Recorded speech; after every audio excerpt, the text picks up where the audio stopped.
So I've spoken a lot about the varying degrees of relationship advice out there. And one of the biggest offenders, I'm not going to name any individuals, but one of the biggest offenders of poor quality relationship advice is the general category of woo-woo relationship advice. Woo-woo relationship advice sounds pretty, it feels kind of good, it feels nice, feels romantic, right? Especially when it comes to breakups and repairing a relationship. Woo-woo relationship advice feels like something that is going to drive you and your partner back to a wonderful place. The problem with this woo-woo advice is that it sounds really pretty, but it leaves you stuck. And worst of all, it leaves you disempowered. So I want to break down how to spot woo-woo relationship advice so that you can steer clear of it. So the first characteristic of this airy-fairy relationship advice, this useless but romantic sounding relationship advice, is that it sounds deep, but it says nothing. So some advice, and this comes from not just people online, social media, but friends, family, some advice feels profound, but when you really listen to it, it's empty. This can be common catchphrases. This can be, things like there's plenty more fish in the sea, or it can range to things like talking about aligning your energy, rising your vibrations. This stuff sounds important. It sounds spiritual almost, but there's no real definition of it. There's no direction. And ultimately, this means that there's not going to be any results. If you can't get a clear answer as to saying, how exactly do I do that? If the answer to it is vague or circular, this is a massive red flag when it comes to relationship advice. Real relationship advice and coaching turns insight into action. If it doesn't move you forward and give you tangible steps, then oftentimes it's just noise. But it's not just that. The next big red flag of woo-woo relationship advice is that any advice that avoids responsibility, so any advice that removes your agency, that puts all of the agency of the relationship onto your partner or onto the situation around you or out of your hands, this keeps you stuck.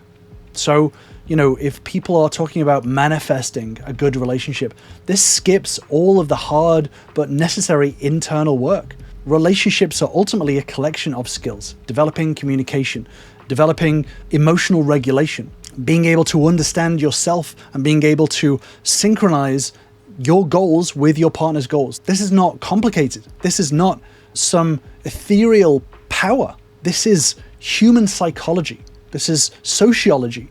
And this is understanding how to connect with another human being. So woo-woo relationship advice sells you this idea that love is going to arrive magically once you're energetically correct, once your vibrations are aligned, but it doesn't teach you how to create connection through your behavior. Ultimately, if you want useful relationship advice, you shouldn't be there sitting and waiting, just hoping, living in this dream world of your partner just returning back to you or this relationship fixing itself. You're here to build. So look out for advice that empowers you and gives you specific steps as to where to put your effort. This is what you want, not waiting and sitting in hope. But one of the biggest characteristics of this fluid relationship advice is that it only focuses on feelings and not actions. So yes, your feelings are valid. If you feel hurt, you feel annoyed, you feel upset, you feel angry, you feel let down because you're being broken up with, because your partner wants space, these feelings are valid, but these feelings are not the full picture. And oftentimes this woo-woo relationship advice will validate your feelings, tell you a lot of nice things, but won't actually give you action in how to repair the relationship. And it encourages you to act on your impulses, on those very raw emotions, without actually checking to see whether this is the right action. And oftentimes you'll find this where this woo-woo relationship advice will blame your partner for everything. They'll say they didn't respect you, so you should leave them. You were pushed aside. They didn't listen to you. They didn't take action in the right ways. This will place a lot of blame on your partner or your ex-partner, and it will remove all of the action and empowerment from you. And what a lot of this advice does is that it encourages you to act on your impulses, which is to avoid, to walk away from the relationship, to not put in the necessary work to understand human beings and dig deep into your partner's feelings and be able to build that connection, it will actually do the opposite. It will disempower you. It will create more avoidance tendencies within you, and it will give you an easy route to make you feel better in the instant. So you feel like you've done something because you got someone validating your feelings and telling you all of these nice things that you're right, but it won't challenge you. It won't make you feel uncomfortable. And ultimately, it's going to leave you feeling worse in the long term. And this is the problem with a lot of this social media relationship advice, is that it's really good at validating your feelings. It's really good at telling you, you feel what you feel is valid. But what it's really terrible at is giving you any sort of real coaching. You know, it's like, imagine you wanted to be a professional football player and you started playing for a team, and the coach, instead of giving you advice on how to play better matches, your coach just tells you, even when you're playing terribly in a match, your coach says, you're wonderful, you're great, you're doing so good. Yes, you should have won the match, but unfortunately the crowd vibe was terrible, or the other team were cheating, or that the energy of the match was off. This is really disempowering. And unfortunately, so much relationship advice out will tell you a lot of nice things that you want to hear. Will tell you all of these wonderful, warming feelings that will give you no discomfort, and will tell you that walking away from a relationship or blaming your partner's character is all you need to do, and you're better off just walking away. But unfortunately, when you go to play football again, you go to play soccer, whatever it is in this analogy, you're going to be in the same pattern, you're going to be in the same loop, and you're going to be just as disempowered, if not more disempowered next time, because you've been told that your feelings are correct and that you don't really need to perform any actions to adjust the way that you play this game. So healthy relationships require action. It requires skills, and it requires navigating emotions, both your own and your partner's, communicating. And this means staying present in discomfort. And this is what a lot of people don't necessarily want to hear, but this is something that is necessary to build strong, healthy relationships. It's not avoiding difficult situations. It's not avoiding someone being upset with you.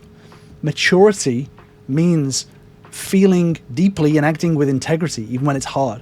It means being able to perform the actions that are effective and putting aside your ego in order to build a greater good. But the biggest sign that something is woo-woo in terms of relationship advice is that it can be spotted by seeing that it uses spirituality as a bypass. So a lot of the advice may sound peaceful, but it avoids any real work. So this kind of builds on what we've been talking about, which is that, saying, well, just let go of them, or just learn to be in the now, or trust the universe, right? They're not your soulmate. All of these things become a way to avoid growth, not support it. Avoidance, which is psychological, it's a psychological term when you avoid difficult things, when you cultivate a life where you wrap yourself in cotton wool, and anything that you don't like the way someone speaks with you, you don't like the way someone treats you. If you're being taught to avoid this discomfort, to avoid toxic people, to avoid difficult situations, even though it's wrapped in calmness, it's still avoidance. And real healing invites discomfort because it's honest. So if the advice that you're getting never asks you to name and to face and to process your feelings, this is bypassing, it's not building. And oftentimes, relationship advice that is woo-woo oversimplifies complex issues. So yes, relationships can be simple, but when it comes to relationship advice, simple isn't always helpful, because the process for building the skills can be quite complex, right? This is the challenge that it comes to relationships, is learning the skill, understanding what the skill is simple, but the actual process of how is complex. Learning how to navigate difficult conversations is complex, even though the actual action itself is quite simple.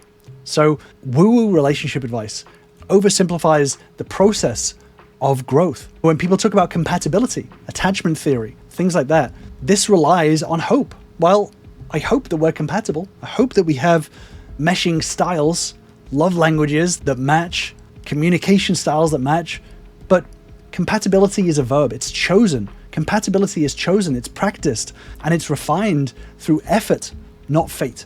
But the biggest sign that something is woo-woo advice is that it's universal advice that ignores context. You know, there are complexities when it comes to relationships.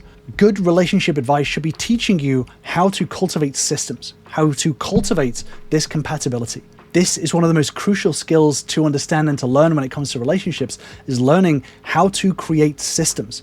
And this is why so much relationship advice falls on deaf ears, is because you're not being taught the skill to cultivate the compatibility. You know, people with trauma, people with neurodivergence, the complexities of humans need different approaches, which is why learning systems thinking is so crucial to building a healthy relationship. Good relationship advice allows you to adjust the thinking within the relationship to give you the skills to adapt. And if this advice doesn't give you that skill, then it's not coaching, it's not learning, it's not growth. It becomes just a slogan. But ultimately, when it comes to spotting this advice, oftentimes it lacks any scientific or psychological grounding. So relationships are human psychology. It's human sociology. It's how we live, we breathe, we interact with each other. Any advice without psychological roots is often more aesthetic than useful. It's more vibes based. You don't hear about your nervous system, if you don't hear about how the brain works, if you don't hear about emotional literacy or conflict resolution, understanding communication, that is a massive sign that the relationship advice is woo-woo. It's missing depth. You know, our brains are wired for connection, and good relationship advice helps you to navigate your biology, not ignore it completely. Ultimately, relationship building is about relationship skill building. And this, again, is very simple. Doesn't mean it's easy, but it is simple. Learning the right skills, mindsets, psychology to build connection is going to be crucial for keeping that romance alive. And, you know, in working with the members, they understand what it takes in order to cultivate that romance so that it's always there and it's not reliant on luck. And this, again, is a matter of relationship skills rather than woo-woo. If it's meant to be, it's meant to be kind of thinking. And, you know, I dive more into this in the Relationship Bootcamp. And this is where all of my members start, is the Relationship Bootcamp. If you want to join us, then do join up. You'll learn the same fundamentals that all of my successful members use to start repairing, building, and growing healthy relationships from the ground up. To join in, all you have to do is click on the link in the description to grab your spot. So learning systems thinking is going to be crucial to turning any relationship around. Once you learn this skill, so many of the other pieces of relationships fall into place. But it all starts with learning how to cultivate compatibility within the relationship. So I've actually done a deeper dive video, which I'll link to up above, and I will see you over there.